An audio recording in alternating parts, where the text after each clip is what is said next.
Assalamualaikum warahmatullahi wabarakatuh. Alhamdulillahirrabbilalamin. Segala puji bagi Allah subhanahu wa ta'ala yang telah memberikan kita nikmat iman, Islam, kesehatan, dan kesempatan sehingga kita dapat berkumpul pada kesempatan kali ini. Sholawat serta salam semoga selalu tercurah kepada Nabi Muhammad SAW, kepada keluarga, sahabat, dan seluruh umatnya hingga akhir zaman. Hadirin yang saya hormati, pada kesempatan kali ini saya akan menyampaikan ceramah dengan tema toleransi dan kerukunan umat beragama. Hadirin yang berbahagia, kerukunan merupakan suatu kesatuan yang terdiri dari berbagai unsur yang berbeda, tetapi setiap unsur tersebut dapat saling menguatkan. Dalam kehidupan bermasyarakat, kerukunan umat beragama berarti adanya hubungan yang baik antara orang-orang yang memiliki perbedaan agama dalam kehidupan sosial. Sementara itu, toleransi berarti sikap lapang dada, sabar, menghormati orang lain, serta memberikan kebebasan kepada seseorang untuk berpendapat dan menjalankan keyakinannya selama tidak mengganggu ketertiban dan perdamaian dalam masyarakat. Dalam Islam, toleransi merupakan bagian penting dalam kehidupan bermasyarakat. Setiap pemeluk agama perlu mengakui keberadaan agama lain dan menghormati hak-hak para penganutnya. Dalam pergaulan sehari-hari, kita harus mengedepankan sikap saling memahami, menghormati, dan juga menghargai. Hadirin yang saya hormati, salah satu bukti toleransi dalam Islam adalah tidak adanya paksaan dalam beragama. Allah Subhanahu wa Ta'ala berfirman dalam surat Al-Baqarah ayat 256 yang berbunyi, La ikraha fid din, yang artinya tidak ada paksaan untuk memasuki agama Islam. Sesungguhnya telah jelas jalan yang benar daripada jalan yang sesat. Ayat tersebut mengajarkan pada kita bahwa keimanan tidak boleh dipaksakan kepada orang lain. Kita boleh menyampaikan ajaran agama dengan cara yang baik, tetapi tidak boleh memaksa seseorang untuk mengikuti keyakinan kita. Selain itu, Islam juga mengajarkan umatnya untuk tidak menyakiti orang lain, termasuk orang yang berbeda agama. Dalam materi ini disebutkan hadis Nabi Muhammad SAW yang berbunyi, Barang siapa yang menyakiti orang kafir yang dalam lindungan muslimin, maka dia telah menyakitiku, ucap Nabi Muhammad SAW. Hal ini menunjukkan bahwa Islam mengajarkan penghormatan dan perlindungan terhadap sesama manusia. Hadirin yang berbahagia, perbedaan merupakan sesuatu yang tidak dapat kita hindari. Allah Subhanahu wa Ta'ala menciptakan manusia dalam keadaan berbeda-beda, baik dari suku, bangsa, maupun latar belakang.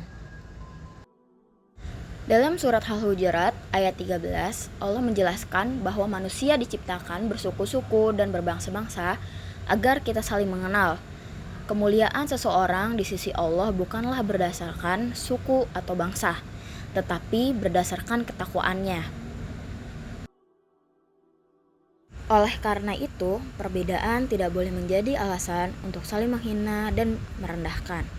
Allah juga melarang kita untuk tidak mengolok-olok orang lain. Dalam surat Al-Hujurat ayat 11 dijelaskan bahwa boleh jadi orang yang kita olok-olok justru lebih baik daripada diri kita sendiri. Toleransi juga bukan berarti kita harus mengorbankan akidah. Sebagai seorang muslim, kita tetap harus berpegang teguh pada ajaran Islam. Toleransi diwujudkan dengan menghormati keyakinan orang lain, bukan dengan mencampurkan keyakinan atau meninggalkan prinsip dari agama kita. Dalam kehidupan sehari-hari, toleransi dapat kita lakukan melalui hal-hal sederhana. Misalnya, menghormati teman yang berbeda agama, tidak mengganggu orang lain ketika sedang beribadah, tidak menghina keyakinan orang lain, bekerja sama dalam kegiatan sosial, serta menjaga perkataan agar tidak menyinggung atau menyakiti sesama. Islam juga mengajarkan kita untuk tetap berbuat baik kepada orang yang berbeda agama.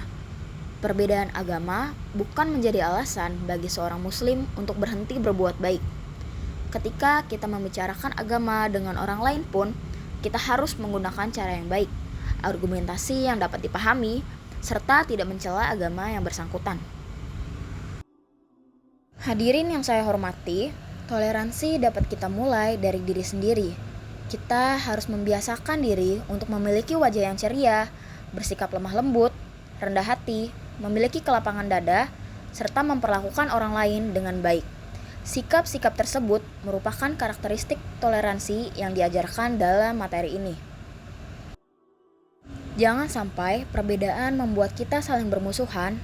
Justru dengan adanya perbedaan, kita dapat belajar untuk saling mengenal, menghargai, dan bekerja sama. Kita mungkin berbeda dalam agama, suku, budaya, maupun pendapat. Tetapi kita tetap dapat hidup berdampingan dengan damai serta rukun. Mari kita jadikan toleransi bukan hanya sebagai teori, tetapi sebagai sikap yang kita praktikkan dalam kehidupan sehari-hari. Karena kerukunan tidak akan tercipta hanya dengan kata-kata saja, tetapi membutuhkan sikap saling menghormati dan menghargai setiap individu. Kesimpulannya, toleransi dalam Islam mengajarkan kita untuk saling menghormati perbedaan, tidak memaksakan agama kepada orang lain, tidak menyakiti sesama, serta tetap berpegang teguh pada akidah. Perbedaan bukanlah alasan untuk saling menjauh, tetapi dapat menjadi sarana untuk saling mengenal dan berlomba-lomba dalam kebaikan. Demikian ceramah yang dapat saya sampaikan. Semoga apa yang saya sampaikan dapat memberikan manfaat bagi kita semua dan dapat kita terapkan dalam kehidupan sehari-hari. Wassalamualaikum warahmatullahi wabarakatuh.